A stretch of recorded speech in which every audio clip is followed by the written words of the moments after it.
Good morning all of you. Trigonometric वाली portion में हम लोग ग्राफ ऑफ ट्रिग्नोमेट्रिक फंक्शंस पढ़ रहे थे, और जो लोग पहली बार ये वीडियो देख रहे हैं वो मेरी बात को सुन लें कि पूरी ट्रिग्नोमेट्री की जो 11th की पूरी ट्रिग्नोमेट्री है वो अवेलेबल है यूट्यूब पर। अब आपको इधर उधर भागने की ज़रूरत नहीं है, सारे चैप्टर शुरू से लेकर और आखिर तक मैंने पढ़ा दिए। सिर्फ ग्राफ ऑफ द फंक्शन रह गया था, वो भी मैंने पढ़ा दिया, और जो पोर्शन है वो आज मैं पढ़ा रहा हूँ। जो लोग पहली बार वीडियो देख रहे हैं, मान लीजिए ग्राफ से ये वाला पोर्शन देख रहे हैं, तो वो उनकी इन्फॉर्मेशन के लिए मैं बता दूं कि पूरी ट्रिग्नोमेट्री की सीरीज़ कंप्लीट हो गई है और वो देख सकते हैं। अब कहीं उनको भागने की ज़रूरत नहीं है। और क्लास 11th प्लस 12 जो आपके मतलब का है आप ले लीजिए, और जो 12 वालों के मतलब का है वो उसको देख लें। कैलकुलस शुरू कर दी है, जिसमें कैलकुलस में मैंने लिमिट का पोर्शन 11th का ख़त्म कर दिया है, और हम लोग 12 की लिमिट पर आएंगे, लेकिन बीच में डिफरेंशिएबिलिटी का यानी डिफरेंशिएशन का पढ़ाना ज़रूरी था, तो हमने शुरू कर दिया है पढ़ाना। और क्लास 11 का डिफरेंशिएशन कवर हो रहा है, और उसके बाद में लिमिट में एल हॉस्पिटल रूल है जो बिना डिफरेंशिएशन के नहीं निकलता, उसकी तैयारी हम लोग कर रहे हैं। तो ये सब मैंने आपको इन्फॉर्मेशन दे दी, और बार बार हम आप लोगों से यही रिक्वेस्ट करते हैं कि आप देखें ज़रूर। और ये मेरी गारंटी है कि समझ में आपकी एक एक चीज़ आएगी। कहीं के ऊपर कोई भी चीज़ ऐसी नहीं है कि जो आपकी समझ में ना आए। जितना भी पढ़ाया जाएगा पूरी क्लास 12 क्लास 11 की मैथमेटिक्स, और आगे टाइम होगा तो बीएससी की मैथमेटिक्स, कोई चीज़ ऐसी नहीं है जो आपकी समझ में ना आए। बीच में टाइम मिलेगा तो आईआईटी के एंट्रेंस की चीज़ें भी जो है वो डाली जाएंगी, लेकिन जो भी आप वीडियो हमारा देखेंगे समझ में सब आपकी आएगा। आप लोगों से शेयर करिए, सब्सक्राइब करिए चैनल को, रिक्वेस्ट है आपकी, जिससे काम करने वाले का हौसला जो है वो बढ़े। ठीक है, अब आप देखिए हम लोगों ने यहाँ के ऊपर ग्राफ ऑफ ट्रिग्नोमेट्रिक फंक्शंस जो है वो डाला है, और आज जो हमारे पास में ग्राफ है वो कौन सा ग्राफ बचा है हमारे पास में। मैंने इसके पहले के लेक्चर में साइन, कोसेक और कॉट कवर कर दिया था। आज जो हम ग्राफ कवर करने जा रहे हैं वो 3 बचे हुए ग्राफ हैं। कॉस एक्स है, यानी अगर हमारे पास में कहीं के ऊपर दे रखा है यहाँ के ऊपर वाई बराबर सेक एक्स दे रखा है, सेक एक्स, और उसके बाद में एंड यहाँ के ऊपर वाई बराबर कॉस एक्स दे रखा है। आप देख लें इस चीज़ को, दोनों फंक्शन हैं। आप एक बात गौर कर लें कि अगर हम यहाँ पर वाई बराबर सेक एक्स और वाई बराबर कोसेक एक्स लें, तो ये वाई बराबर सेक एक्स जो है, ये सेक एक्स, ये 1/cos कॉस एक्स के बराबर हो जाएगा, ये हो जाएगा, और यहाँ के ऊपर ये आ जाएगा वाई बराबर यहाँ के ऊपर ये कॉस एक्स। आप लोगों ने बात को देखा। तो y बराबर यहाँ के ऊपर ये सेक एक्स, और y बराबर यहाँ के ऊपर ये कोसेक एक्स, y बराबर 1/cos एक्स, सेक एक्स को 1/cos एक्स में पलट दिया है, और ये वाला जो है वो cos एक्स जो है यहाँ के ऊपर ये यूं ही है। इसके बाद में आप इन दोनों फंक्शंस को यहाँ के ऊपर ये देख लें, यहाँ पर सेक एक्स को लें और कॉस एक्स को लें, यानी सेक एक्स को और कॉस एक्स को, ये दोनों आपस में एक दूसरे के रेसिप्रोकल फंक्शन है। रेसिप्रोकल फंक्शन का मतलब ये हो गया कि अगर हम y बराबर कॉस एक्स का ग्राफ बना लें तो हमें y बराबर सेक एक्स का ग्राफ बनाने में आसानी होगी। बात आप समझ लें, क्योंकि सेक एक्स और कॉस एक्स आपस में एक दूसरे के रेसिप्रोकल होते हैं। एक बात हुई। दूसरी बात यह है कि अगर हम y बराबर यहाँ के ऊपर, देखते रहिएगा हर चीज़ को, अगर हम y बराबर यहाँ के ऊपर सेक एक्स और कॉस एक्स की बात करें, हम लोग सेक एक्स की बात करें और कोसेक एक्स की बात करें, तो सबसे पहले हम इसके डोमेन की बात करेंगे। डोमेन हमने आप लोगों को बता दिया था कि डोमेन का मतलब ये होता है कि हमारा फंक्शन x की किन वैल्यूज़ के लिए डिफाइंड है, यानी हम x की जगह पर क्या रख सकते हैं जिसके ऊपर मिलने वाली y की वैल्यू जो है वो इन्फिनाइट ना हो, और इसमें एग्जाम्पल मैंने आप लोगों को बता दिया था। फंक्शन हमने बहुत डिटेल में पढ़ाया है। हमारा फंक्शन की आप सीरीज़ को देखें, उसमें डोमेन वगैरह के बारे में, हर फंक्शन के बारे में अलग अलग हमने बताया है। अगर हमारे पास में कहीं के ऊपर y बराबर 1/x लिखा है तो ये एल्जेब्रिक फंक्शन है रेशनल टाइप का, जिसमें न्यूमरेटर और डिनोमिनेटर मौजूद हैं। ये डिफाइन होगा सारी वैल्यूज़ के लिए, लेकिन हम x की जगह पर 0 नहीं रख सकते। क्यों? क्योंकि x बराबर 0 पर ये अनडिफाइन हो जाएगा। इसी तरीके से अगर हम y बराबर यहाँ के पर ये देखिए sec x लें और y बराबर यहाँ के पर ये cos x लें, आप लोग गौर कर लीजिएगा, y बराबर अगर यहाँ के पर sec x और y बराबर यहाँ के पर ये cos x लें, तो सबसे पहले हम लोग यहाँ के पर पहले इसकी बात करते हैं। पहले हम लोग यहाँ के पर y बराबर यहाँ के पर cos x की बात करते हैं। देखिए पहले इसकी बात कर रहे हैं, तो इसका जो डोमेन होगा cos x का, यहाँ के पर डोमेन यहाँ के पर बराबर होगा ऑल रियल्स, यहाँ के पर ये ऑल रियल्स होगा। क्योंकि y बराबर cos x में x की जगह पर हर वैल्यू रख सकते हैं, कोई ऐसी वैल्यू नहीं है कि जिसके ऊपर हमारा फंक्शन जो है वो अनडिफाइन हो। तो इसका मतलब ये है कि हमारा फंक्शन x की हर वैल्यू के लिए डिफाइन है, इसलिए इसका डोमेन जो है वो ऑल रियल नंबर होगा। ये डोमेन ऑल रियल नंबर लिख दिया।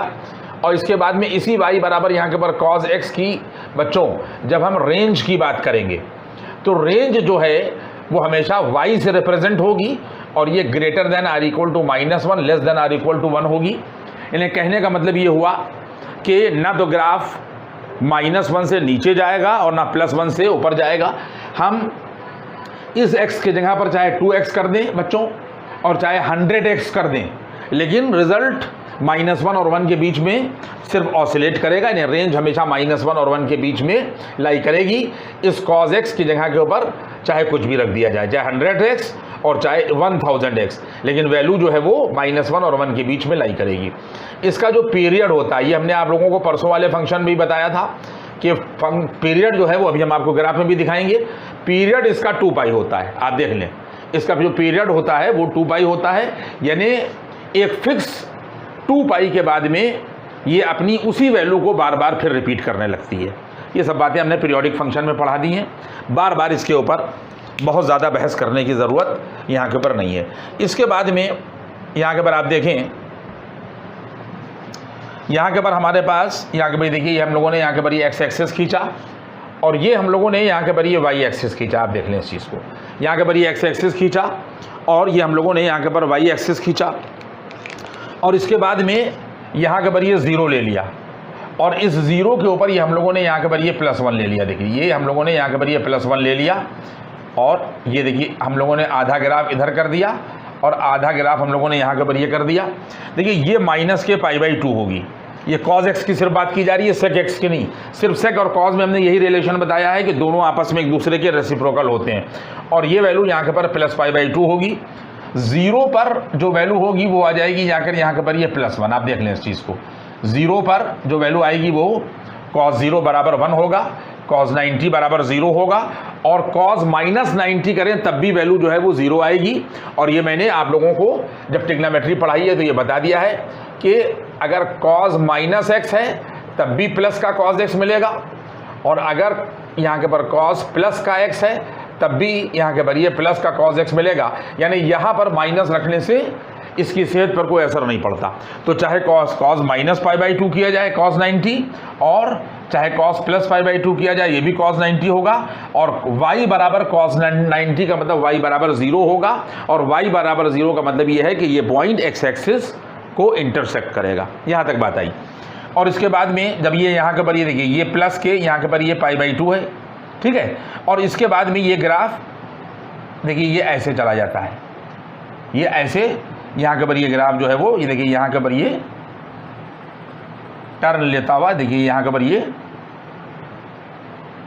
टर्न लेता हुआ जाता है और इसके बाद में एक इसका यहाँ के पर ये टर्निंग पॉइंट है, यानी यहाँ से ये ग्राफ जो है वो ऐसे करके घूम जाता है, ठीक है।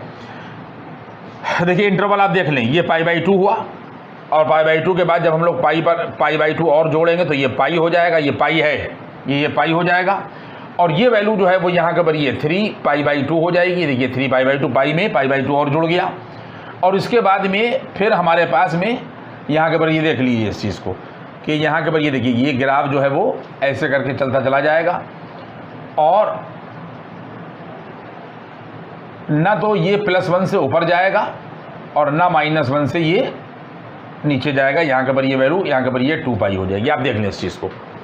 और इसी तरीके से फिर हम लोग अगर ग्राफ को इधर देखेंगे बच्चों, तो वैल्यू जो है वो यहाँ के ऊपर हम लोग जब देखेंगे तो देखिए थोड़ा अंदाज से आप लोग यहाँ के ऊपर ये ले लेंगे और इसके बाद में आप देख लें इस चीज़ को कि ना ग्राफ -1 से नीचे जाएगा और ना +1 से यहाँ के ऊपर ये ऊपर जाएगा। आप देख लें इस चीज़ को, ये ग्राफ इसके नीचे नहीं जाएगा, यहाँ के ऊपर ये आ जाएगा। तो ये लाइन यहाँ के ऊपर ये आ जाएगी और इसके बाद में ये -k π/2 है। आप देख लीजिए यहाँ के ऊपर ये क्या है, ये -k π/2 है और ये ग्राफ ऐसे करके यहाँ के ऊपर ये देखिए ये मुड़ा और ये मुड़ने के बाद में यहाँ के ऊपर ये आ गया, ठीक है। और यहाँ के ऊपर ये लाइन, यहाँ के ऊपर ये ऐसे यहाँ के ऊपर आ जाएगी, यहाँ के ऊपर ये आ गया, यहाँ के ऊपर ये सिचुएशन हो जाएगी और वैल्यू आ जाएगी -k, यहाँ के ऊपर ये 3π/2 आएगा और इसके बाद में यहाँ के ऊपर ये वैल्यू आ जाएगी -k, यहाँ के ऊपर ये देखिए ये -k π/2 आया और इसके बाद में यहाँ के ऊपर ये -k π आएगा। आप देख लें इस चीज़ को, ये यहाँ के ऊपर ये जो है ये -k π आएगा और ये वैल्यू आ जाएगी -k 3π/2, π/2 जोड़ते जाइए और इसके बाद में फिर यहाँ के ऊपर ये वैल्यू ये आ जाएगी और ये इसको लाइन को बढ़ाते चले क्योंकि +1 से ग्राफ जो है वो ऊपर नहीं जाएगा। आप देख लें इस चीज़ को, यहाँ के ऊपर +1 से ग्राफ ऊपर नहीं जाएगा और ये वैल्यू यहाँ के ऊपर ये आ जाएगी और यहाँ के ऊपर ये वैल्यू यहाँ के ऊपर ये आ जाएगा +k -k, यहाँ के ऊपर 2 पाई। आप ग्राफ को देख लें, ये y बराबर cos x का ग्राफ है। 90 पर भी 0 होगा, -k/2 पर भी 0 होगा और 0 पर +1 होगा और पाई पर हमेशा यहाँ के ऊपर ये आ जाएगा। देखिए ये -1 से ये नीचे नहीं जा सकता, ना +1 से ऊपर जा सकता। तो ये रेंज हो गई y एक्सिस के ऊपर, ये देखिए y एक्सिस पर रेंज हो गई -1 और यहाँ के ऊपर +1। इसका ऑसिलेशन -1 और +1 के बीच में होगा। और इसके बाद में सारे बच्चे देख लें, पीरियड भी मैं इसका डिफाइन कर दूं। पहले पीरियड का मतलब ये हो गया कि जब भी हम पीरियड की बात करेंगे तो मैथमेटिकली आप ये समझ लीजिए कि ये फिक्स पीरियड के ऊपर यानी फिक्स पॉइंट के ऊपर ये अपनी उसी वैल्यू को बार बार रिपीट करता है। ये हमने पीरियोडिक फंक्शन में पढ़ा दिया है।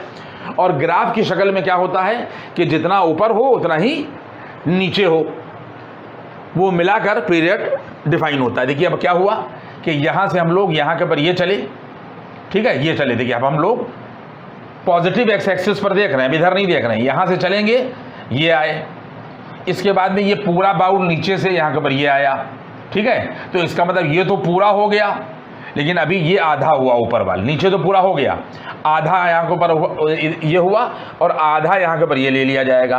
तो इसका पीरियड देख लीजिए इस चीज़ को। अगर आप सिमिलरिटी देखिएगा तो एक ये होगा और एक ये होगा, ये दोनों आपस में एक दूसरे से सिमिलर होंगे। तो ये पार्ट ऊपर हो गया बराबर का और ये पार्ट यहाँ के ऊपर बराबर का जो है वो नीचे हो गया। तो ये इसका यहाँ के ऊपर ये पीरियड हो जाएगा। और हमेशा पीरियड कोई भी आदमी, मैं बता चुका कि लीस्ट होता है तो सबसे पहला हिस्सा लिया जाता है, ठीक है, और उसके बाद में पॉजिटिव होता है। बाकी इसके बाद में भी ये कंडीशन जो है वो दोहराएगी, बार बार रिपीट करेगा इस चीज़ को। ऐसी ही बात कि फिर ये एक्स एक्सिस को काट देगा, फिर ऊपर जाएगा, फिर नीचे आएगा, लेकिन आगे का हिस्सा नहीं लिया जाता, लीस्ट और पॉजिटिव लिया जाता है। तो इसलिए इसका पीरियड बिल्कुल आपको सिमिलर सिचुएशन यहाँ के ऊपर ये दिखेगी। आधे ये हो गया और पूरा नीचे यहाँ के ऊपर ये हो गया, तो आधा आधा मिलकर सिमिलरिटी हो गई और पूरा यहाँ के ऊपर नीचे ये हो गया। तो ये 0 to 2 पाई यहाँ के ऊपर इसका ये पीरियड हो गया। ये मैंने आपको इसका ग्राफ बता दिया। और जितने भी ऑड मल्टीपल ऑफ π/2 होंगे, चाहे वो 1 π/2 हो, चाहे वो 3 π/2 हो, चाहे वो -1 π/2 हो, बच्चों देख लो इस चीज़ को। ये सब चीज़ें तुम लोगों को आगे काम आएंगी। चाहे -5 π/2 हो, माइनस जो है वो 99 π/2 हो, प्लस का 99 π/2 हो, जितने भी ऑड मल्टीपल ऑफ π/2 मिलेंगे सब जगह ग्राफ एक्स एक्सिस को काटेगा। यानी हर पॉइंट पर आंखें बंद करके, जैसे उसने कहा साहब cos 5 π/2 की वैल्यू बच्चों क्या हो गया, तुरंत 0 बताइए। जितने भी ऑड मल्टीपल ऑफ π/2 हैं सब वो वैल्यू जो है वो 0 देंगे। यहाँ तक बात जो है वो पहुँच गई। आप बात समझ लें इस चीज़ को। ये हमने आपको cos x का ग्राफ बना के दिखा दिया। इसके बाद में अब हम लोग यहाँ के ऊपर आते हैं, सेक एक्स के ऊपर आते हैं। इसको आप लोग देखिए नोट कर लिएगा पॉज करके। और जब हम लोग सेक एक्स पर आएंगे तो हमने ये बात देखा कि सेक एक्स और यहाँ के ऊपर कॉज एक्स जो हैं वो आपस में एक दूसरे के रेसिप्रोकल हैं। क्या है? आपस में एक दूसरे के रेसिप्रोकल हैं। तो रेसिप्रोकल का मतलब ये हो गया बच्चों कि अब पहले तो हम इसका डोमेन देख लें। जब हम लोग इसका पहले डोमेन देखेंगे तो डोमेन का मतलब ये है कि हमारा फंक्शन x की किन किन वैल्यूज़ के लिए डिफाइन है। जितने भी रेशनल फंक्शन होते हैं जिसमें न्यूमरेटर और डिनोमिनेटर पाया जाता है वो सारे फंक्शन उन वैल्यूज़ के लिए अनडिफाइन होते हैं जिन पर डिनोमिनेटर ज़ीरो हो जाए। तो इसमें रेशनल है, ये न्यूमरेटर है, ये डिनोमिनेटर है। तो इसका मतलब ये हो जाएगा कि the function sec x is defined. ये मैंने लिख नहीं रहा हूँ, आपको बता रहा हूँ। The function sec x is defined for all real number only. यहाँ पर इसका डोमेन इसका हो जाएगा, सेक एक्स के डोमेन की बात की जा रही है। तो इसका जो डोमेन होगी ये बाद में हम मिटा देंगे क्योंकि हमें फिगर कंप्लीट करना है। तो जब हम सेक एक्स के डोमेन की बच्चों बात करेंगे तो यहाँ के पर ऑल रियल्स होगा। ये देखो ऑल रियल्स, यहाँ पर लिखा जाए कॉमा लगा दिया जाएगा और यहाँ पे लिखा जाएगा x is not equal to cos x is not equal to 0, यानी डिनोमिनेटर 0 नहीं होना चाहिए। आप लोग मेरी बात समझ गए। इसका मतलब ये है कि सारे रियल नंबर लिए जाएंगे लेकिन डिनोमिनेटर 0 नहीं होना चाहिए। इसका मतलब ये हो जाएगा यहाँ के पर ये देखिए cos x is not equal to 0। तो आप लोगों को मैंने जनरल सॉल्यूशन पढ़ाया है कि अगर cos x 0 के बराबर होता है, ये हमने आप लोगों को जनरल सॉल्यूशन पढ़ाया है, तो x जो है वो odd multiple of pi by 2 होता है। यानी इसका मतलब ये हो गया कि जितने भी odd multiple of pi by 2 आएंगे n की हर वैल्यू के लिए 2n+1 ऑड होगा बच्चों। अगर हम n की जगह पर 0 रखें तो 1 पाई बाई 2 मिलेगा। अगर हम n की जगह पर 1 रखें तो 3 पाई बाई 2 मिलेगा। अगर हम n की जगह पर -1 रखें तो -2 + 1 -1 पाई बाई 2 मिलेगा। यानी n जब जब इंटीजर रखा जाएगा तो ये वैल्यू 2n+1 ऑड मिलेगी और ये हो जाएगा odd multiple of pi by 2। यानी अगर cos x बराबर 0 है तो इसका मतलब यह है कि x बराबर 2n+1 पाई बाई 2 होगा। यानी इसमें ये वैल्यू अगर यहां पर रखी जाए x की जगह पर तो cos of 2n+1 pi by 2 हमेशा 0 देगा वैल्यू। ये हमने आपको नीचे बता दिया है। आप n को बार बार इंटीजर देते जाइए तो आपको 1 पाई by 2 -1 pi by 2 +3 pi by 2 -3 pi by 2 ये मिलता जाएगा और वैल्यू 0 होती जाएगी। इसका मतलब यह है कि x is not equal to यहाँ के पर ये 2n+1 और यहाँ के पर पाई बाई 2, ये इसका डोमेन हो गया बच्चों।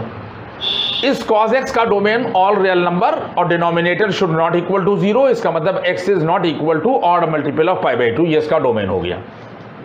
अब इसकी यहाँ के पर जो रेंज होगी, देखिए यहाँ के पर जो रेंज होगी, रेंज जो है वो यहाँ के पर y less than or equal to -1 और y greater than or equal to 1, वो अभी हम आपको ग्राफ से दिखा देंगे। अभी हम आपको ग्राफ से दिखाएंगे कि वैल्यू जो है वो कभी भी, यानी सिचुएशन क्या होगी कि अगर हमारे पास में यहाँ पर रियल नंबर लाइन है और यहाँ के पर लिखा हुआ है -1 और यहाँ पे लिखा हुआ है +1, तो इसका मतलब ये है कि हम जब इधर जाएंगे तो ये y less than or equal to -1 होगा और जब हम इधर जाएंगे तो y greater than or equal to यहाँ के पर 1 होगा। और -1 और 1 के बीच में कभी भी y बराबर cos x में, आप याद रखिएगा क्या मैंने बात कही, रेंज जो है वो हमेशा y less than or equal to -1 या तो ये वैल्यू कवर करेगी और या y greater than or equal to 1 या ये वैल्यू कवर करेगी। पॉइंट समझ में आ रहा है? यहाँ अगर हम लोग इस ग्राफ में देखें तो इसका मतलब ये है कि y greater than or equal to 1 का मतलब ये हो जाएगा कि 1 से ऊपर, यानी या तो ये वैल्यू कवर करेगी, ठीक है, और या ये वैल्यू कवर करेगी। कभी भी ग्राफ जो है अगर y बराबर सेक x में x की जगह पर, याद रखिएगा इस चीज़ को, सेक x की बात की जा रही है, अगर y बराबर सेक x में x की जगह पर कोई भी वैल्यू रखी जाए तो कभी भी रिजल्ट जो है वो हमेशा -1 और +1 के बीच में नहीं मिलेगा। कहने का मतलब -1 और +1 के बीच में y बराबर सेक x की किसी भी वैल्यू के करस्पॉन्डिंग वैल्यू नहीं मिलेगी।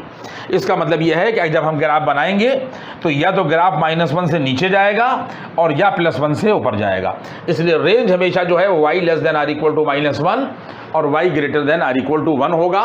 और y बार यह जो ग्रीन से लिख रहे हैं ये सब जो है वो सेक के लिए है। तो यहाँ पर जो इसका पीरियड होगा, क्योंकि अभी हम ये मिटा देंगे क्योंकि हमें ग्राफ बनाना है। अगर हम पीरियड की बात करेंगे तो हमेशा पीरियड बराबर यहाँ के पर ये आ जाएगा 2 यानी sec x का भी जो पीरियड होगा वो 2 होगा। जो सिमिलर फिगर आएगा 0 के फ़ौरन बाद वो इस तरीके का होगा कि पीरियड सिर्फ 2 होगा। अब आप देखिए इस चीज़ को, अब हम आपको ये यहाँ के पर ये देखिए मिटा रहे हैं। ये देखिए हमने यहाँ के पर ये इसको यहाँ के पर ये मिटा दिया।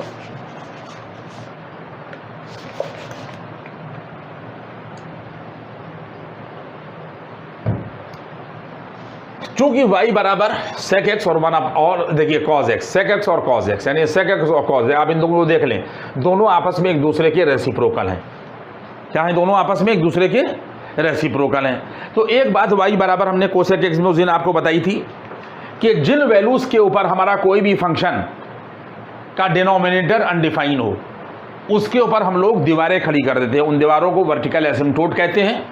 यहाँ पर भी हम ये देखेंगे कि जो sec x है यानी 1/cos x है, किन वैल्यूज़ के लिए डिनोमिनेटर अनडिफाइन है। देखिए ये इन वैल्यूज़ के लिए हमारा जो फंक्शन होगा वो अनडिफाइन होगा बच्चों। ये हमारे पास में ये देख लें आप इस चीज़ को, किन किन पॉइंट के ऊपर हम लोग यहाँ के पर देखें ये अनडिफाइन है। कौन? sec x की बात की जा रही है। हमारा जो sec x है चूँकि डिनोमिनेटर में cos x है, अभी हमने आपको बताया, तो जितने भी ऑड मल्टीपल ऑफ π/2 होंगे इन सारे ऑड मल्टीपल ऑफ π/2 पर यानी sec x यानी 1/cos x जो है वो अनडिफाइन होगा। तो ऑड मल्टीपल ऑफ π/2 में आप यहाँ के ऊपर ये देख लें कि ये ऑड मल्टीपल ऑफ π/2 है। तो आप देखिए इसके ऊपर हम लोग यहाँ के ऊपर वर्टिकल एसिम्प्टोट यहाँ के ऊपर ये खड़ा कर देंगे। ये देखिए हमारे पास में यहाँ के ऊपर ये 3π/2 है। ये देखिए हम लोग यहाँ के ऊपर वर्टिकल एसिम्प्टोट खड़ा कर देंगे। ये 2 एसिम्प्टोट यहाँ के ऊपर ये आ गए। इसी तरीके से अगर हम आगे बढ़ेंगे तो 2 में जब π/2 जोड़ेंगे बच्चों तो हमारे पास में क्या हो जाएगा? वर्टिकल एसिम्प्टोट ये खड़ा हो जाएगा, क्योंकि इसके बाद में यहाँ के पर 2 के बाद में यहाँ के पर 5π/2 आएगा। क्या आएगा? यहाँ के पर ये आ जाएगा 5π, इसमें π/2 और जोड़ दीजिए तो 5π/2 आएगा। तो एक वर्टिकल एसिम्प्टोट जो है वो देखिए ये खड़ा हो जाएगा। पॉइंट आपकी समझ में आ रहा है? यानी जिन जिन वैल्यूज़ पर हमारा कोई फंक्शन का डिनोमिनेटर अनडिफाइन होता है, ये यहाँ क्या है? ये फंक्शन है y बराबर sec x और ये टूट जाएगा, ब्रेक हो जाएगा 1/cos x में। तो इसमें डिनोमिनेटर cos x हुआ। तो डिनोमिनेटर किन किन चीज़ के ऊपर वैल्यू अनडिफाइन हो रहा है? वो हो रहा है यहाँ के पर ऑड मल्टीपल ऑफ π/2 पर डिनोमिनेटर 0 हुआ जा रहा है। ऑड मल्टीपल ऑफ π/2 के ऊपर डिनोमिनेटर 0 हो रहा है। तो 1/0 का मतलब ये हो गया कि जब ये वैल्यू 1/0 हो जाएगी, चाहे यहाँ पर 1π/2 रखा जाए और चाहे -1π/2 रखा जाए, चाहे 3π/2 रखा जाए, चाहे -3π/2 रखा जाए, और चाहे जितने भी ऑड मल्टीपल ऑफ π/2 इसकी जगह पर रखे जाएंगे, डिनोमिनेटर अनडिफाइन हो जाएगा। तो हर ऑड मल्टीपल ऑफ π/2 पर आपने क्या किया?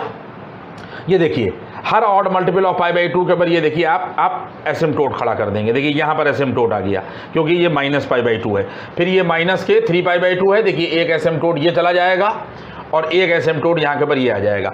इसी तरीके से आगे जब हम जाएंगे तो माइनस के 5π/2 मिलेगा, वहाँ पर हम लोग वर्टिकल एसिम्प्टोट खड़ा करेंगे। तो मैंने आपको कहानी बता दी कि जितने भी इसमें ऑड मल्टीपल ऑफ π/2 होंगे, चाहे वो निगेटिव में हो और चाहे वो पॉजिटिव में हो, उसके ऊपर हमारा y बराबर sec x अनडिफाइन होगा। sec π/2 भी इनफाइनाइट वैल्यू देगा, sec 3π/2 भी अनडिफाइन यानी हमें हमेशा इनफाइनाइट वैल्यू देगा।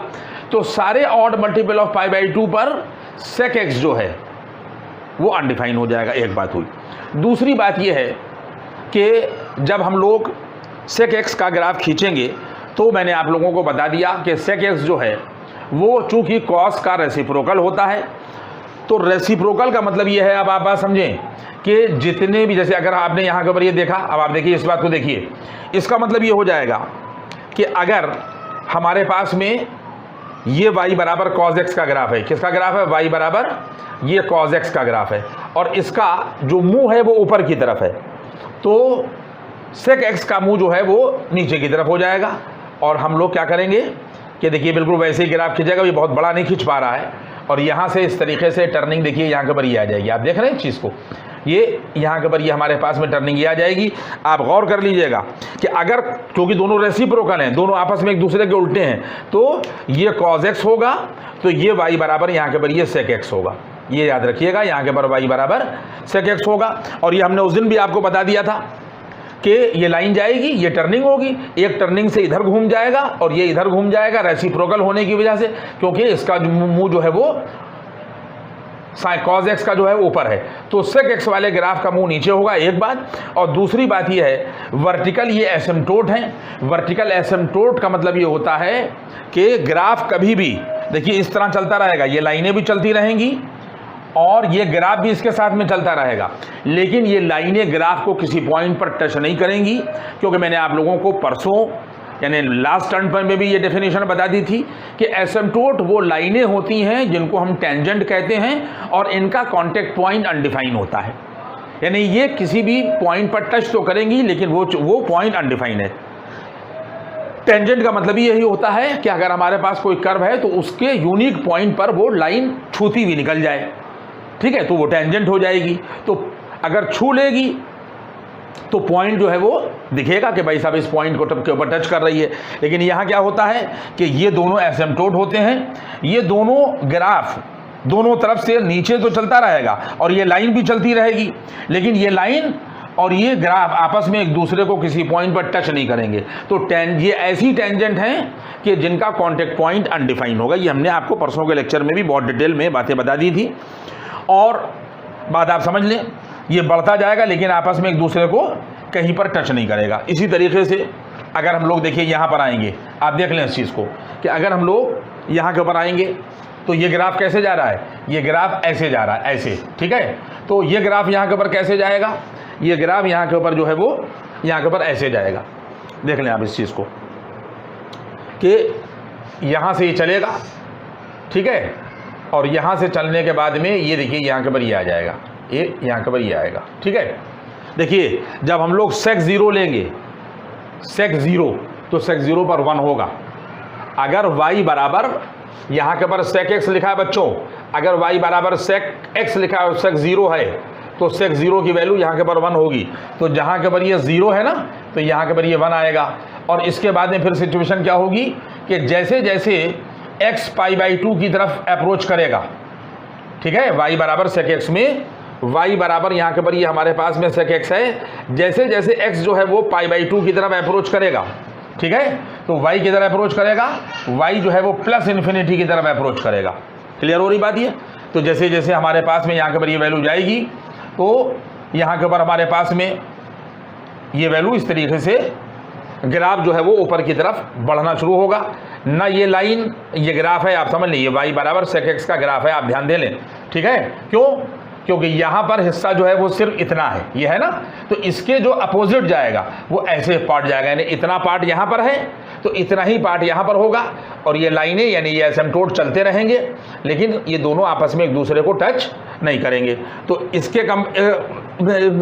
रिवर्स में ये लाई हो जाएगा, इसके रिवर्स में यहाँ के ऊपर ये हो जाएगा। ये आप देख लें इस चीज़ को कि यहाँ के ऊपर ये प्लस इन्फिनिटी है, ये भी आप ध्यान रखिए दे लीजिएगा, और यहाँ के ऊपर ये माइनस इन्फिनिटी होगा।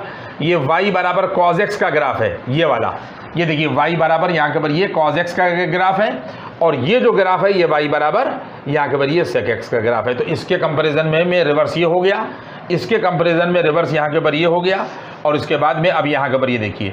तो ये कैसे हो रहा है कि यहाँ के ऊपर ये हो रहा है। तो अब सिचुएशन क्या हो जाएगी कि 2π पर जब हम लोग यहाँ के ऊपर ये देखेंगे तो जिस तरीके से तो 2π पर 0 हो, इन सब चीज़ों पर वैल्यू जो है वो 0 है, यानी यहाँ के ऊपर 0 पर, तो इसी तरीके से यहाँ के ऊपर हम लोग आएंगे और ये ग्राफ अब देख लीजिए इस चीज़ को कि ये ग्राफ ये ऐसे जाएगा, ये देखिए ये ग्राफ ऐसे जाएगा। यहाँ पर क्या होगा कि ये एसिम्प्टोट ये देखिए टच नहीं करेगा, ये टच नहीं करेगा, ध्यान दे लीजिएगा, ये यहाँ के ऊपर टच नहीं करेगा। इसके साथ में ये ऐसे बढ़ता जाएगा, ये ऐसे, ये एसिम्प्टोट है, ये लाइन जा रही है एसिम्प्टोट की, यानी ये जो एसिम्प्टोट है x बराबर 3π/2 है, यह ध्यान दे लीजिएगा।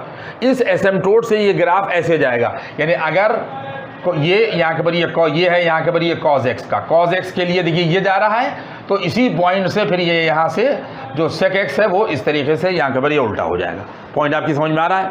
अब आप देख लीजिए सिमिलरिटी कितने ग्राफ कितने पोर्शन की मिल रही है।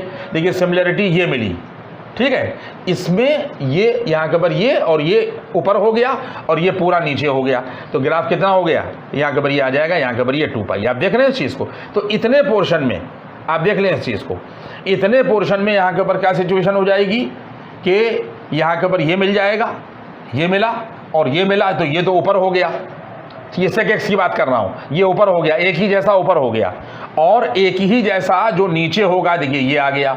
तो इसका मतलब ये है कि ये जो काम हो रहा है वो कितने उसमें हो रहा है, सिर्फ इसमें हो रहा है। ये दोनों, ये y बराबर सेक एक्स के लिए, ठीक है, ये दोनों सेक एक्स के लिए, तो ये सिमिलर हो गए।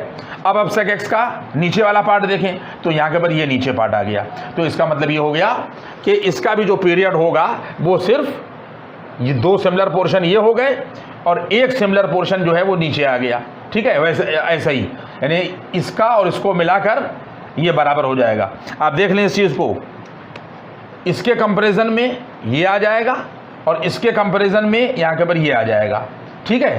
तो इसका मतलब पूरा हो गया। ये किस में हुआ, यहाँ से 0 और 2π के बीच में हुआ।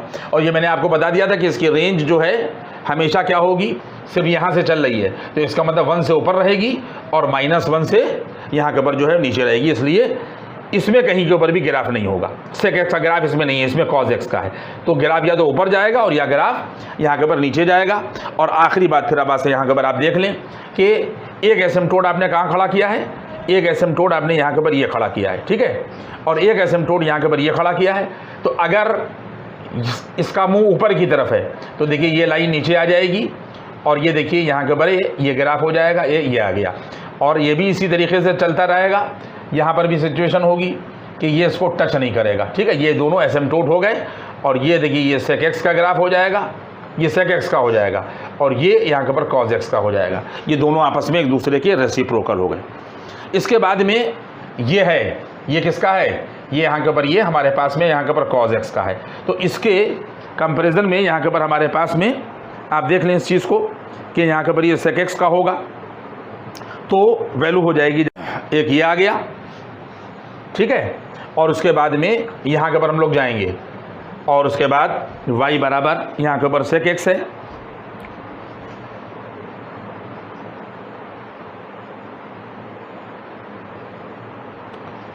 ठीक है। यहाँ पर बात समझ में आ गई। इसके बाद में अब इसको मिटाना पड़ेगा, वही चीज़ मैं देख रहा था कि इसके कंपैरिजन में आप देखिए मैंने अब इसको मिटा दिया और मिटा नहीं रहा हूँ, लेकिन आप यूँ ही समझ लें, अगर हम इसके कंपैरिजन में देखेंगे तो इसके कंपैरिजन में यहाँ पर ये आएगा, आप देख लें ये यहाँ के ऊपर ये आ जाएगा, यहाँ के ऊपर हमारे पास में देखिए ये यूँ है, तो इसके बाद में यहाँ के ऊपर वैल्यू क्या हो जाएगी, इसके बाद में यहाँ के ऊपर ये वैल्यू यहाँ के ऊपर ये आ जाएगी, ठीक है।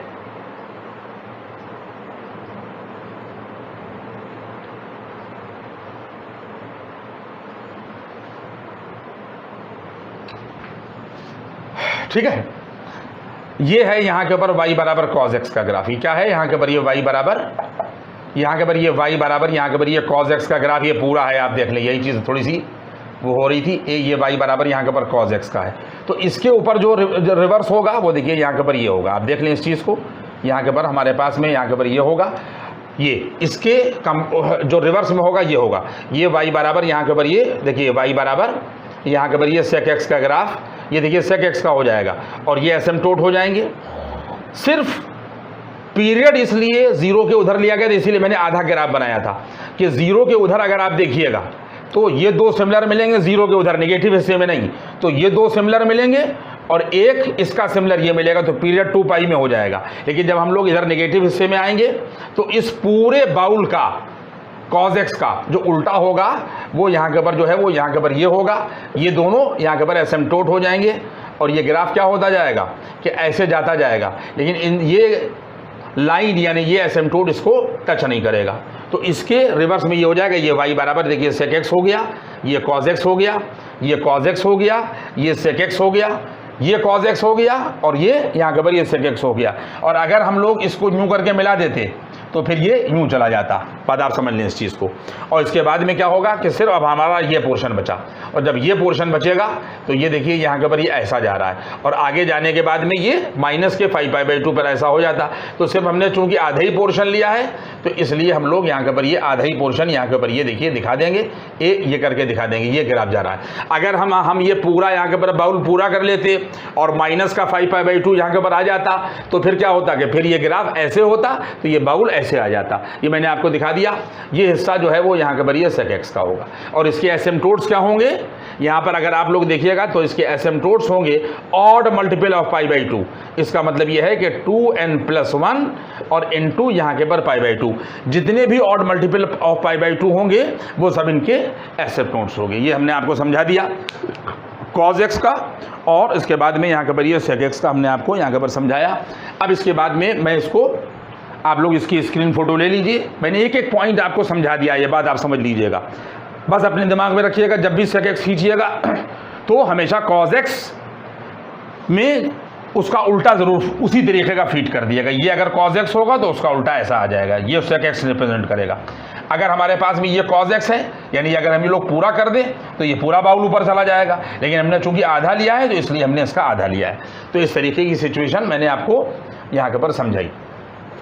अब इसके बाद में बस अब आप देख लें इस चीज़ को कि अगर हमारे पास में y बराबर tan x है, क्योंकि यही 3 ग्राफ रह गए थे तो इनको मुझे आप लोगों को समझाना था, जिसमें मैंने आपको sec x और cos x जो है वो समझा दिया, और बहुत कायदे से मैंने हर चीज़ जो है वो समझा दी है, डोमेन रेंजेस समझा दिए हैं, और आप देख लेंगे कि एसिम्पटोट्स भी बता दिए, और एसिम्पटोट्स की डेफिनेशन भी मैंने आपको बता दी है।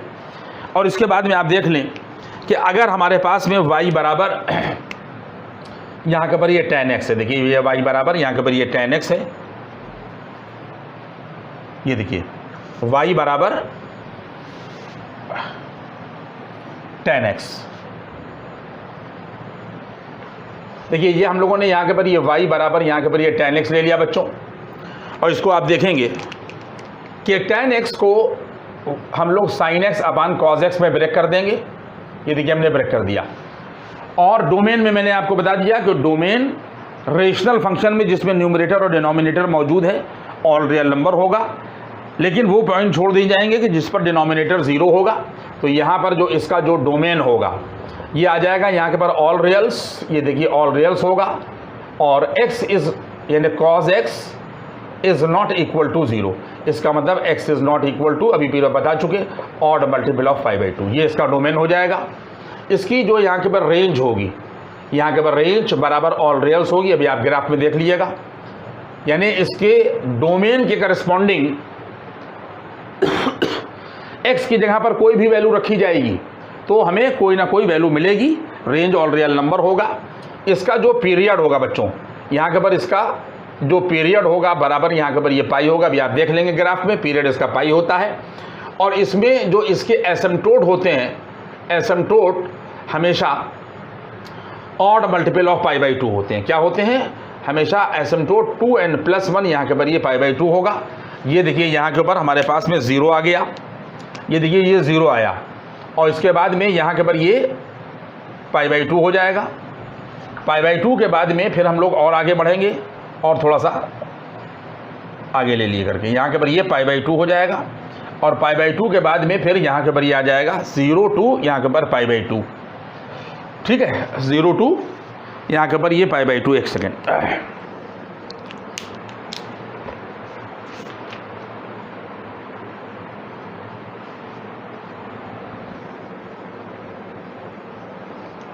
यहाँ के पर आप लोग 0 to यहाँ के पर ये π/2 ले लीजिए। देखिए 0 to यहाँ के पर ये π/2 लिया इंटरवल, और π/2 के बाद में फिर आप लोगों ने यहाँ के पर ये ले लिया पाई। क्या ले लिया? π/2 के बाद में यहाँ के पर ले लिया 3π/2, π/2 जुड़ा, और π/2 के बाद में यहाँ के पर ले लिया आप लोगों ने 3π/2, ये 3π/2 ले लिया। ठीक है, यहाँ के पर 3π और यहाँ के पर ले लिया 2। अब इसके बाद में π/2 और 3π/2 के बीच में जो होगा यहाँ के पर ये पाई होगा। ठीक है, इसके बीच में फिर यहाँ के पर ये आ जाएगा, देखिए बीच में क्या हो जाएगा, ये आ जाएगा π और यहाँ के पर 4। आप देख लें। इसी तरीके से अगर हम लोग इधर जाएंगे तो यहाँ के ऊपर हम लोग माइनस के π/2 ले लेंगे। ये देखिए यहाँ पर हम लोग यहाँ के ऊपर माइनस के π/2 ले लेंगे और माइनस के π/2 के बाद में हम लोग यहाँ के ऊपर ले लेंगे माइनस के 3π/2।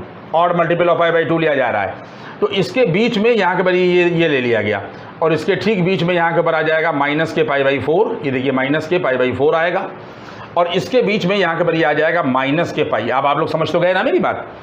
देखिए यहाँ पर हमारे पास में ग्राफ ऑफ ट्रिग्नोमेट्रिकल फंक्शन में ये y एक्सिस होता है और ये x एक्सिस होता है, और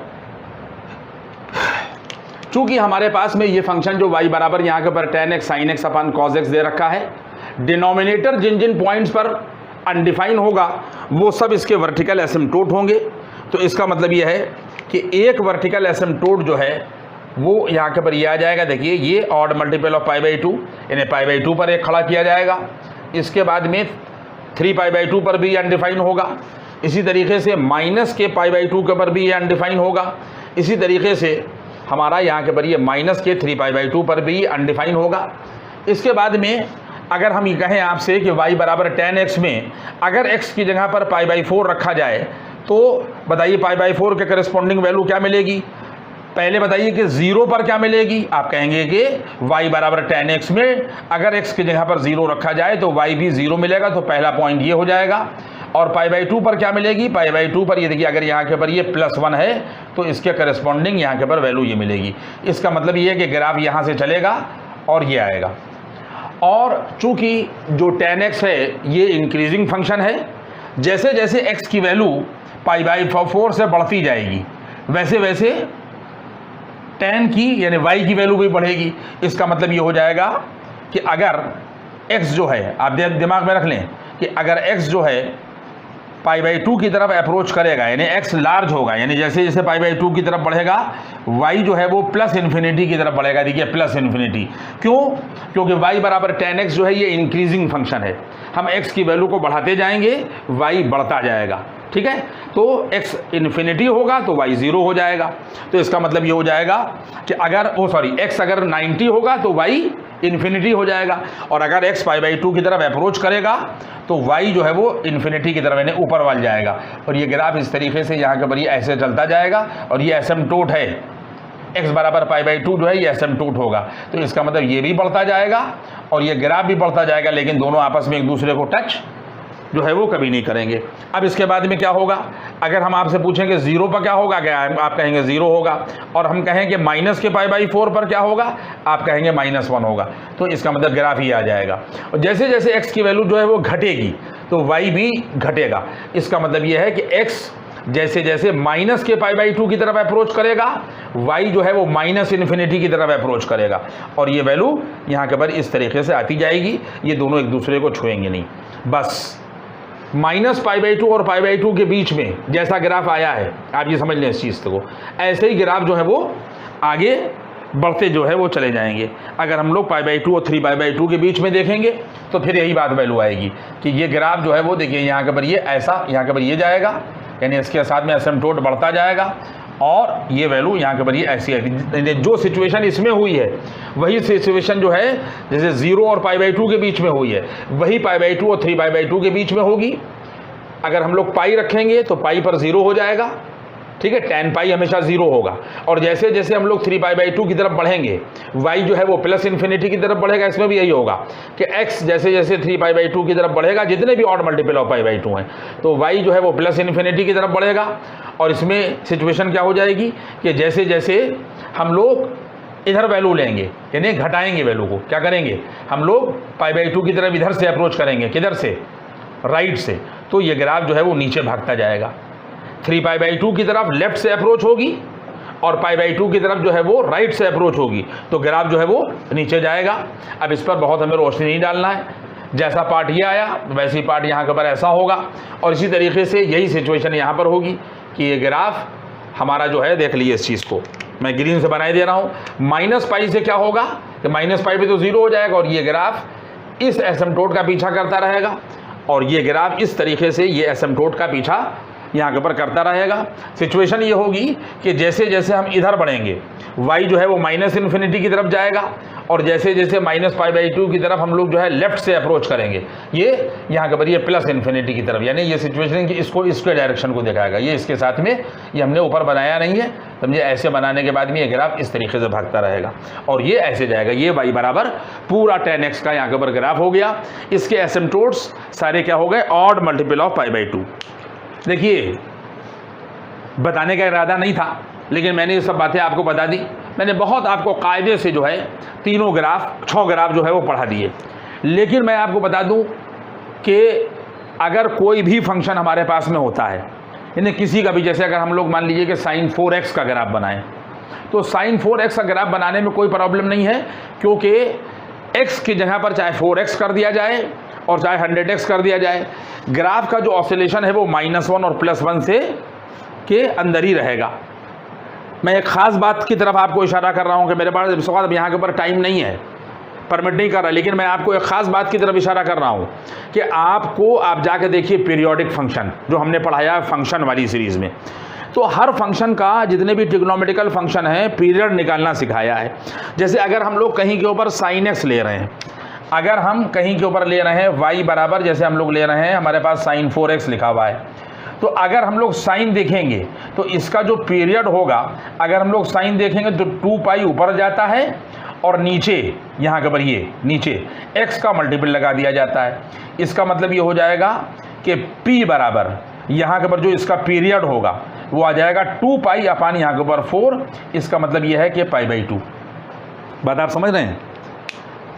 मैं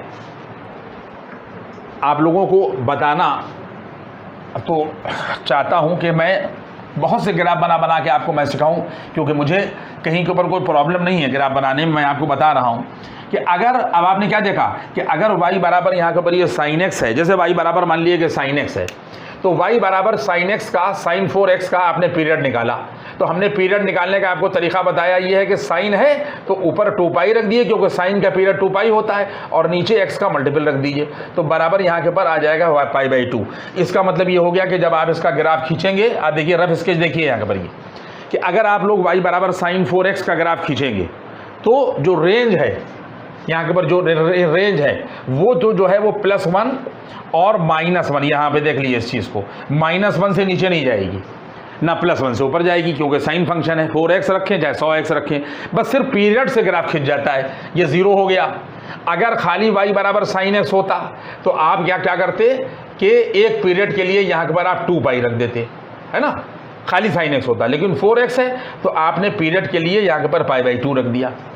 बात आप समझ रहे हैं। और इसके बाद में फिर अगर यहाँ से यहाँ तक ये पीरियड है तो इसी में ये ग्राफ ऊपर भी जाएगा, ठीक है, और इसी में ये ग्राफ जो है वो नीचे भी जाएगा। आप बात समझ लें, बिल्कुल वही तरीका होगा कि अगर हमारे पास y बराबर sin x का ग्राफ है तो देखिए ये ऊपर अगर 2π पीरियड है तो यहाँ पर पाई हो जाएगा, और इसी 0 और 2π के बीच में ये ऊपर भी जाएगा और उतना ही नीचे भी जाएगा। तो इसका मतलब ये है कि 0 और π/2 के बीच में यहाँ के ऊपर क्या हो जाएगा, ये आ जाएगा। देखिए ये +1 वैल्यू ऊपर रख दी थी हम लोगों ने, ठीक है। और अगर हम लोग यहाँ के ऊपर नीचे देखेंगे तो ये -1 कर दीजिए, यानी ग्राफ जो है वो -1 और +1 के बीच में ऑसिलेट करेगा। और जब हम लोग पीरियड निकाल लेंगे, पीरियोडिक फंक्शन देखिएगा कि पीरियड किस तरह निकाले जाते हैं, तो 0 और π/2 के बीच में उतना ही ग्राफ ऊपर भी जाएगा और उतना ही ग्राफ नीचे भी जाएगा। अब आप लोग गौर कर लें कि यहाँ पर अगर 0 to π/2 है तो ये 0 to π/2 का आधा हिस्सा है, तो ये π/4 होगा। 0 और π/2 का ये आधा हिस्सा π/4 होगा। ये बच्चों कितना होगा, यहाँ पर π/8 होगा। और ये बच्चों कितना होगा, π/4 में यहाँ के ऊपर क्या हो जाएगा, देखिए 0 to यहाँ के ऊपर ये π/8, यहाँ पर π/8 जोड़ा तो ये हो गया, इसमें π/8 और जोड़ दिए। जब आप π/4 और π/8 में यहाँ के ऊपर ये जोड़िएगा तो 8 हम लोग यहाँ के ऊपर एलसीएम में लेंगे, 4 दूनी 8, यहाँ के ऊपर ये 2π होगा, 8 1 8 ये पाई होगा, तो वैल्यू आ जाएगी यहाँ के ऊपर 3π/8। तो यहाँ के ऊपर आ जाएगा 3π/8। आप देखिए कितनी मैंने आपको आसानी से बात बता दी कि अगर y बराबर sin 4x का है, आपने पीरियड निकाल लिया और यहाँ से ये पीरियड रख दिया, इसी पीरियड में ऊपर और नीचे दोनों दिखा दिया, क्योंकि +1 और -1 से नीचे जाएगा नहीं ग्राफ, ठीक है। बस आपने क्या कर दिया कि अगर यहाँ से यहाँ तक 0 to π/2 है तो इसका आधा π/4 पर होगा, उसका आधा π/8 पे होगा, π/4 में π/8 और जोड़ दिया तो 3π/8 होगा। बस ऐसे ही नीचे भी बना दिए कि यहाँ के ऊपर हमारे पास में यहाँ के ऊपर -π/2 हो जाएगा और -π/2 पर यहाँ पर -π/4 हो जाएगा और -π/4 के बीच में यहाँ के ऊपर माइनस के π/8 हो जाएगा और यहाँ बीच में माइनस के 3π/8 हो जाएगा। बस हमारी बात जो है वो ख़त्म हो रही है। आखिरी बात आप सुन लें क्योंकि अब टाइम परमिट नहीं कर रहा। ये मैंने आपको देखिए बेहतरीन तरीका बता दिया sin 4x का ग्राफ का। इसी तरीके से अगर हम लोग यहाँ के ऊपर जैसे y बराबर हमारे पास में ये दे रखा है यहाँ के ऊपर 4 sin और मान लीजिए कि ये x दे रखा है, इसका ग्राफ खींचना है, मान लीजिए इधर मल्टीपल लग गया तो हमेशा अब इसकी रेंज बढ़ जाएगी। क्यों रेंज बढ़ जाएगी? क्योंकि sin x जो है वो -1 और 1 के बीच में लाई करता है और अगर 4 sin x हम लोग ले लें तो 4 से हमें यहाँ मल्टीप्लाई करना पड़ेगा और 4 से हमें यहाँ मल्टीप्लाई करना पड़ेगा और 4 से हमें यहाँ मल्टीप्लाई करना पड़ेगा। इसका मतलब 4 sin x की जो रेंज होगी वो हमेशा -4 और यहाँ के ऊपर 4 होगी। कहने का मतलब ये हो जाएगा कि जब आप इसका ग्राफ खींचिएगा तो हमारे पास में यहाँ के ऊपर -4 होगा और यहाँ के ऊपर ये +4 होगा। ठीक है, ना तो ग्राफ इससे ऊपर जाएगा और ना -4 से यहाँ के ऊपर नीचे जाएगा। आप देख रहे हैं इस चीज़ को। तो इसमें सिचुएशन क्या हो जाएगी, इसमें भी यहाँ के ऊपर ये, यहाँ के ऊपर ये आएगा। अब हमें ये देखना पड़ेगा ये पीरियड हुआ किसका कितना। पीरियड में हमने आपको तरीका बता दिया कि अगर हमारे पास में यहाँ पर 4 sin x है तो इससे कोई फ़र्क नहीं पड़ता। आप बात समझ रहे हैं? तो इससे हमें कोई फ़र्क नहीं पड़ेगा क्योंकि यहाँ के ऊपर एंगल वो नहीं है। तो इसलिए हम लोग क्या करेंगे, यहाँ के ऊपर इसका जो पीरियड निकालेंगे वो 2π होगा। क्या होगा? 2π। और यहाँ पर भी हमने तो आपको तरीका बताया था, सिर्फ x का मल्टीपल नीचे आता है, x का मल्टीपल। यहाँ पर जो x का मल्टीपल है y, इससे कोई मतलब नहीं है। x का मल्टीपल 1 है तो यहाँ पर 1 आएगा, यानी इसका पीरियड यहाँ के ऊपर ये 2π रहेगा। तो ये 0 होगा, ये यहाँ के ऊपर ये पाई होगा और यहाँ के ऊपर ये 2π होगा। इसी तरीके से आप यहाँ के ऊपर उल्टा बना दीजिए। देखिए ये भी मैंने आपको बता दिया। जैसे ही 4 sin x हुआ तो जितने भी ग्राफ आप देखेंगे कोई प्रॉब्लम वाली कहीं के ऊपर बात नहीं है, समझे। इसी से एक आध ग्राफ और आप समझ लेंगे, बस सिर्फ रेंज बढ़ जाएगी। अब इसकी रेंज क्या हो जाएगी, -4 to यहाँ के ऊपर ये +4। अपने आपको निकाल कर दिखा दी कि sin x अगर -1 और 1 के बीच में लाई करेगा तो सब तरफ अगर हम लोग 4 से मल्टीप्लाई कर दें तो 4 sin x -4 और +4 के बीच में लाई करेगा। ना रेंज -4 से नीचे जाएगी ना रेंज +4 से ऊपर जाएगी। पीरियड जो है वो 2π ही रहेगा क्योंकि इससे कोई फ़र्क पड़ता नहीं है। तो इसलिए बिल्कुल y बराबर वही sin x का ग्राफ, सिर्फ रेंज -4 और +4 हो जाएगी। इस तरीके से मैंने आपको पढ़ाया। आप लोग इसके अलावा भी जो और फंक्शन हो, अब इसी के बेस पर जो हमने आपको तरीके सिखाए हैं, समझे, कि जितने भी जो भी तरीके बताए अब दोबारा उसको बार बार रिपीट करने से कोई फ़ायदा नहीं। आप देखिए इसको खोलकर और चीज़ें समझिए और दूसरे ग्राफ भी इसके बेस के ऊपर आप जो है वो बना लीजिएगा, कोई दिक्कत नहीं। मैंने ट्रिग्नोमेट्रिकल फंक्शन जो है वो ख़त्म कर दिए। अब मैं इसके बाद अनाउंस कर रहा हूँ कि क्लास 11 की ट्रिग्नोमेट्री मैंने ख़त्म कर दी। क्लास 12 में ट्रिग्नोमेट्री का एक चैप्टर होता है इनवर्स ट्रिग्नोमेट्रिक फंक्शन। ठीक है, नेक्स्ट टर्न पर मैं इनवर्स ट्रिग्नोमेट्रिक फंक्शन पढ़ाऊंगा, पहले उसका बेस बनाऊंगा और फिर कुछ इंपॉर्टेंट क्वेश्चंस लगवाऊंगा। पहले बताऊंगा कि इनवर्स ट्रिग्नोमेट्रिक फंक्शन क्या होता है, उसके ग्राफ किस तरीके से आते हैं और उसके बाद में फिर मैं आगे बढ़ूंगा और उसके कुछ प्रॉब्लम्स को लगवाऊंगा। Thank you.